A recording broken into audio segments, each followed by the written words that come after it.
ஓம் நமோ நாராயணனாய. இன்னைக்கு நம்ம பரிசத் மகாராஜா கங்கை கரையினுடைய தெற்கு பக்கம் வந்துட்டார். நம்மளும் அவரோட சேர்ந்தே தெற்கு பகுதிக்கு வந்திருக்கோம். இப்போ அந்த பரிசத் மகாராஜா தெற்கு பகுதியில் தர்பை புல்லை எடுத்து அதனுடைய நுனி பகுதி கிழக்கு பக்கமாகவும் பரப்பி அவர் அதன் மேலே வடக்கு நோக்கி உக்கார்றாரு. இவர் தன்னுடைய பிராணன் போற முடிய விரதம் இருக்கிறதா சொன்னதை கேட்டு அக்கம் பக்கத்தில் இருக்கக்கூடிய அனைத்து அரசர்களும் அனைத்து முனிவர்கள் ரிஷிகள் எல்லாருமே அங்கே ஆங்காங்கே உக்காந்துடுறாங்க. அப்போ இவர் யாராவது எனக்கு நல்ல உபதேசம் பண்ணுங்க அப்படின்னு கேட்கும்போது அப்போ இவர் யாராவது எனக்கு நல்ல உபதேசம் பண்ணுங்கன்னு கேட்குறாரு. அந்த பக்கம் இருந்து சுகபிரம்மம் வரார். அதாவது சுகபிரம்மம் நேற்றே பார்த்துட்டோம். அவருடைய அப்பா வியாசர் சொன்ன பாவத கதைகளை இந்த பூலோகத்தில் அனைவருக்குமே சொல்வதற்காக அவர் நியமிக்கப்பட்டு அவர் வர்றார். அப்போ கடவுள் ஒரு நல்ல விஷயம் நடக்கணும் அப்படின்னா யாரையாவது எப்படியாவது அவருக்கு ஆட்களை அமர்த்தி கை கோர்த்து விட்டுருவார். இப்போ சுகபிரமம் தனக்கான சீடனை எதிர்நோக்கி வராரு. பரிசத் மகாராஜா தனக்கு உபதேசம் பண்ணுவதற்கான ஒரு குருவை எதிர்பார்க்குறாரு. அப்போ 2 பேரும் இந்த கங்கை கரையில் சந்திக்கிறாங்க. சுகபிரமம் 16 வயது ஆன இளைஞன். ஆனால் சுற்றி இருக்கக்கூடிய அரசர்கள் முனிவர்கள் ரிஷிகள் அனைவருமே வயது முதிர்ந்தவர்கள். சுகபிரமம் அந்த இடத்துக்கு வந்த உடனே அனைவருமே எந்திரிச்சு கைகூப்பி வணக்கம் தெரிவிக்கிறாங்க. அந்த அளவுக்கு சுகபிரமம் திகம்பர தேஜஸ் மிகுந்தவர், அனைத்து லட்சணங்களுமே பொருந்தியவர். அவருக்கு திகம்பரர்னா அவங்களுக்கு உடை உணவெல்லாம் ஒரு பொருட்டே கிடையாது. சுகபிரமம் எங்கேயுமே ஒரு இடத்துல நிலைய நிற்கிறவர் கிடையாது. எல்லா இடங்களுமே தீக்கு விஜயம் செய்யக்கூடியவர். ஒரு பசுமாடு பால் கறக்கிற நேரமே அவர் ஒரு இடத்துல இருக்கிறது அதிகம். அப்படிப்பட்டவர் இங்கே வரார். வந்த உடனே இவர் பரிசத் மகாராஜா சுகபிரமம் காலில் விழுந்து சரணாகதி அடைஞ்சிறார். சரணாகதி தான் நம்மளுடைய சனாதன தர்மத்திலேயே மிக முக்கியமான செயல். அந்த சரணாகதி அடைஞ்சோடனே அப்போ சுகபிரமம் உனக்கு தேவையான உபதேசங்களை நான் சொல்கிறேன். இன்னும் 7 நாள் இருக்குல்ல, 7 நாளில் எவ்வளவோ விஷயங்கள் பேசலாம் அப்படின்னு சொல்கிறார். உடனே பரிசத் அவருக்கு அங்கே இருக்கக்கூடிய செங்கல் மண்ணை வச்சு ஒரு மேடை அமைத்து கொடுக்குறாரு. அந்த மேடையில் சுகபிரமம் உட்காந்துறாரு. பரிசத் அவருக்கு பாத பூஜையெல்லாம் பண்ணி இவரும் கீழே சீடராக உட்காந்துறாரு. அப்போ சுகபிரமன் சொல்கிறாரு, உனக்கு நானே பாவத கதைகளை எடுத்து சொல்கிறேன் அப்படின்னு சொல்கிறார். உடனே பரிசத் கேட்குறாரு, பாவத கதைகள்னால் அவ்வளோ உசத்தியா அப்படின்னு கேட்குறார். உனக்கு நான் பாவத கதைகள் எவ்வளோ உயர்வுங்கிறத இப்போ நான் ஒரு 2-3 எடுத்துக்காட்டு சொல்கிறேன் அப்படின்னு ஆரம்பிக்கிறார். அதாவது முனிவர்கள் ரிஷிகள் எல்லாருமே பிரம்மன்கிட்ட போய் இந்த பூலோகத்தில் நம்ம தியானம் யாகம் பண்ணி ஞானம் பெறுவதற்கு எது சிறந்த இடம் அப்படின்னு கேட்குறாங்க. அப்போ பிரம்மன் தர்பை புல்னால் ஒரு சக்கரம் மாதிரி செஞ்சு அதை உருட்டி விடுறாரு. அது உருண்டு ஓடி நிலை கொண்ட இடம் உத்தரப்பிரதேசத்தில் இருக்கக்கூடிய நைமிஸ் ஆரண்யம்ங்கிற ஒரு காடு. ஆரண்யம்னா காடு, நைமின்னா 1 நிமிடம் அந்த காட்டில் இருந்தாவே நமக்கு முக்தி கிடைச்சிரும், ஞானம் விரிவடையும். ஞானத்தின் மூலமாக நாராயணனை முழுமுதல் கடவுளாக ஏற்றுக்கொள்வோம். அப்போ நமக்கு மோட்சம் கிடைக்கும். அதுதான் அந்த நைமிஸ் ஆரண்யத்தினுடைய மேன்மை. அப்போ ஏன் அந்த நைமிஸ் ஆரண்யத்துக்கு அவ்வளோ மேன்மை அப்படின்னா, இந்த ரிஷிகள் முனிவர்கள் எல்லாருமே அந்த இடத்துக்கு வியாசர் பகவானுடைய இந்த பாவத கதைகளை திரும்ப திரும்ப திரும்ப கேட்குறாங்க. அவங்களுக்கு அதில் ஈர்ப்பு, கிருஷ்ண பரமாத்மையில் பொங்கும் பரிவு ஏற்பட முடிய திரும்ப திரும்ப அதை பற்றியே பேசி அங்கே இருக்கக்கூடிய புல் பூண்டு செடி கொடி மரம் மட்டை அனைத்துமே கிருஷ்ண பரமாத்மாவாக ஆயிடும். அப்போ கிருஷ்ணனே அந்த காடே கிருஷ்ணன். அதனால தான் அந்த நைமிஸ் ஆரண்யங்கிற காடு அவ்வளவு ஏற்றமானது. அப்போ அங்கே அவங்க முனிவர்களும் ரிஷிகளும் பேசப்பட்ட கதைகள் என்னன்னா பாவத கதைகள். அந்த கதையை தான் உனக்கு நான் சொல்ல போகிறேன் அப்படின்னு சொல்லும்போதே அப்போ பரிசத் கேட்குறாரு, அவங்களாம் ரிஷிகள் முனிவர்கள் சுவாமி, ஆனால் நான் சாதாரண மானிடன், என்னை மாதிரி சாதாரண மனிதர்களும் அந்த பாவத கதையை கேட்டால் அவங்களுக்கும் நற்கதி கிடைக்குமா அப்படிங்கிறத ஏன் மூலமாக எடுத்து காட்டணும் இல்லையா? அப்போ அப்படி யாராவது நற்கதி அடைஞ்சவங்க கதையை சொல்லுங்கன்னு கேட்குறாப்புல.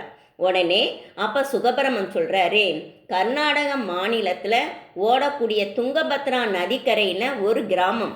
அந்த கிராமத்தில் ஆத்மநாபன் ஒரு செல்வந்தன். அவனுக்கு துந்தலி அப்படின்னு மனைவி. அந்த துந்தலிக்கும் ஆத்மநாபனுக்கும் குழந்தை பேர் கிடையாது. உடனே அப்போ அந்த ஆத்மநாபன் குழந்தை வரம் வேணுமே அப்படின்னு சொல்லி அவர் மன சோர்வோட ஒரு தடவை அந்த காட்டு பக்கம் போகிறார். அந்த துங்கபத்ரை ஆற்றின் கரையில் இருக்கக்கூடிய காட்டு பக்கமாக நடந்து போகிறார். அப்போ அந்த எதிர ஒரு முனிவர் வரார். உடனே முனிவர் அந்த ஆத்மநாபனை பார்த்து, மகனே ஏன் உன் மனசில் ஒரு குழப்பம் இருக்குது அப்படின்னு கேட்குறாப்புல. அப்போ ஆத்மநாபன் சொல்கிறாரு, எனக்கு எல்லா செல்வங்களையும் இருக்கு, ஆனால் குழந்தை பாக்கியம் கிடையாது அப்படிங்கும்போது அப்போ அந்த முனிவர் சொல்கிறாரு, குழந்தை இல்லைன்னா அதுக்கு ஏன் இவ்வளோ கவலைப்படுறேன், அதை பாக்கியவான்கள் தானே நீ, குழந்தை இல்லைன்னா கவலைப்பட வேணாம் அவசியமே இல்லையே அப்படின்னு சொல்லும்போது, இல்லை குழந்தை இல்லைன்னா ஊர் உலகம்லாம் என்னையா ஒரு மாதிரி பேசும் அப்படின்னோடனே சரி அப்படின்ட்டு யோசிக்கிறாரு. ஒரு நிமிஷம் அவர் கண்ணை மூடி தியானம் பண்ணுறாரு. பக்கத்தில் ஒரு மாமரம் இருக்குது. அந்த மாமரத்துலேருந்து ஒரு மாம்பழத்தை பறித்து அதை என்ன பண்ணுறாருன்னா இந்த ஆத்மநாபன்கிட்ட கொடுத்தேன், இதை உன்னுடைய மனைவியை சாப்பிட சொல்லி, உன் மனைவி உடம்புல இருக்கக்கூடிய என்ன ஒரு கோளாறு ஏதாவது ஒரு குறைபாடு இருந்தாலும் நிவர்த்தி ஆயிரும், குழந்தை பாக்கியம் கிடச்சிரும் கொடுத்து விட்டுறாரு. இந்த ஆத்மநாபனம் அந்த மாம்பழத்தை கொண்டு மனைவியிட்ட கொடுத்து சாமி ரூமில் வச்சு பூஜை பண்ணி, நீ இதை சாப்பிடு, நமக்கு குழந்தை பாக்கியம் கிடைக்கும்னு சொல்லி அந்த முனிவர் சொல்லியிருக்காரு அப்படின்னு சொல்கிறாப்புல. உடனே துந்திலியும் அதை என்ன பண்ணுது, கணவனுக்காக கொண்டு போய் சாமி ரூமில் வைக்குது. வச்சுட்டு கணவன் அந்த பக்கம் போன பின்னாடி இது என்ன நினைக்குது, பக்கத்து வீட்டில் இருக்கக்கூடிய ஒரு பொண்ணுகிட்ட இது பேசுது. இது பாவத கதைகள் சொல்லப்பட்டிருக்கு. அதாவது இந்த மாம்பழத்தை சாப்பிட்டேன்னா நான் கருத்தரிச்சிருவேன், அப்போ எனக்கு மயக்கம் வாந்தி இதெல்லாம் வரும், நான் நிறைய நகைகள் வச்சுருக்கேன், நிறையா ஆடைகள் வச்சுருக்கேன், அப்போ இந்த ஆடைகளையும் இந்த அணிகலன்களையும் போட்டு என்னையை நானே அழகுபடுத்திட்டு வெளியே போக முடியாது, நிறையா பேருக்கு நான் குடுக்கல் வாங்கல் வச்சுருக்கேன், அதை பணத்தையெல்லாம் வசூலிக்க முடியாது, என் உடம்பு கெட்டு போகும், அதனால் எனக்கு கருத்தரிக்கிறதுக்கு எனக்கு விருப்பம் இல்லைன்னு சொல்லுது இந்த பொண்ணு, இந்த துந்திலி. இது இந்த பாவத கதையிலேயே சொல்லப்பட்டிருக்கு. அப்போ என்ன அது கணவனை ஏமாத்தணுங்கிறக்காக என்ன பண்ணுது, இந்த மாம்பழத்தை கொண்டு போய் வீட்டு கொள்ளையில் தொழுவம் இருக்குது, மாடுகளெல்லாம் பராமரிக்கக்கூடிய தொழுவம், அந்த தொழுவத்தில் வேலை பார்க்கக்கூடிய அந்த வேலைக்கார பொண்ணுகிட்ட கொடுத்து இதை நீ சாப்பிட்ருன்னு சொல்லிடுது. சொல்லிவிட்டு இது வீட்டுக்கு என்னதுன்னா தன்னுடைய தங்கை இந்த துந்திலினுடைய தங்கை மாசமாக இருக்கிறத அம்மா வீட்டிலேருந்து செய்தி வருது. உடனே தங்கை கிட்ட இந்த துந்திலி ஒரு பேரம் பேசுது, நானும் வயிற்றில் துணி நீளை கட்டிக்கிட்டு நானும் மாசமாக இருக்கிற மாதிரி நடிச்சிட்றேன், நீ 7வது மாதம் நீ அம்மா வீட்டுக்கு பிரசவத்துக்கு வரும்போது நானும் வர்றேன், நீ உனக்கு பிறந்த குழந்தைய எனக்கு பிறந்த குழந்தைய என்கிட்ட கொடுத்துரும், உனக்கு நிறைய நகைகள் ஆடை ஆபரணங்கள் பணம் எல்லாம் தரேன், உனக்கு பிறந்த குழந்தை இறந்ததா சொல்லிடுறேன் நீயே அப்படின்மே அந்த பணத்துக்கு ஆசைப்பட்டு அந்த தங்கச்சியுமே சரின்னு சொல்லிடுது. அதே மாதிரி இந்த துந்துலியும் 7வது மாதம் ஆத்மநாபனை ஏமாற்றிட்டு அம்மா வீட்டுக்கு போகுது, பிரசவத்துக்கு போகுது. போய் இந்த சொன்ன மாதிரியே தங்கையினுடைய குழந்தையே இது தூக்கிட்டு வந்துடுது. தங்கை என்னதுன்னா தன்னை குழந்தை பிறந்து இறந்துச்சுங்கிறத வெளி உலகத்துக்கு சொல்லிடுது. இதுவும் தங்கை கேட்ட அனைத்து ஆடை ஆபரணங்கள் பணங்கள்லாம் கொடுத்துருது. அந்த குழந்தைய இது தூக்கிட்டு வருது. அந்த குழந்தைக்கு துந்துகாரின்னு பேர் வைக்குது. அந்த குழந்தைக்கு துந்துகாரி அப்படின்னு பேர் வைக்குது. இங்கே மாட்டுக்கொட்டையில் இருக்கக்கூடிய அந்த வேலைக்கார பொண்ணுக்கும் அந்த மாம்பழம் சாப்பிட்டு அன்னைக்கு அது அந்த கணவனோட ஒன்று சேரும்போது அதுவும் கருத்தரிச்சிருது. அதுக்கும் ஒரு ஆண் குழந்தை பிறக்குது மாட்டு தொழுவத்தில். அந்த மாட்டு தொழுவத்தில் பிறந்த அந்த பையனுக்கு அழகான ஆண் குழந்தை, ஆனால் காது மட்டும் மாட்டுக்காதாக பிறக்குது. அதனால் அந்த குழந்தைக்கு அந்த வேலைக்கார பொண்ணு கோகர்ணன் பேர் வைக்கிறாப்ப. அதான் கோ அப்படின்னா மாடு, கர்ணம் அப்படின்னா காது. அப்போ மாட்டுக்காதோட பிறந்தனால அந்த குழந்தைக்கு கோகர்ணன் பேர் வைக்கிறாப்புல. இது முனிவரனுடைய ஆசீர்வாதத்தோட பிறந்ததுனால இந்த கோகர்ணன் நல்ல தர்மவானா இருக்கான். அனைத்து வேதங்களையுமே படித்த பண்டிதனா இருக்காப்புல. ஆனால் இந்த துந்துகாரி இல்லாத துஷ்டத்தனம் பண்ணுறாப்புல, சரியான அசடாக இருக்காப்புல, காசுன்னு எல்லா காசையும் பிடுங்கி கெட்ட வழியில் செலவழிக்கிறாப்புல. இதை பார்த்த ஆத்மநாபன் மனன் காட்டுக்குள்ளே தன்னுடைய காலத்தை முடிக்க போயிடான். இந்த துந்துலியவும் இம்பேன் பாடா படுத்தி ஒரு காலகட்டத்தில் துந்துலி காசு தரலன்னு உடனே அந்த துந்துலியையும் என்ன பண்ணுறேன், கிணத்துக்குள்ளே தள்ளி கொண்டுறியான். அடுத்து அவனுமே காசு இல்லாமல் இதாகி அவனையும் என்னன்னா மக்கள் எல்லாம் அடித்து கொண்டுறாங்க.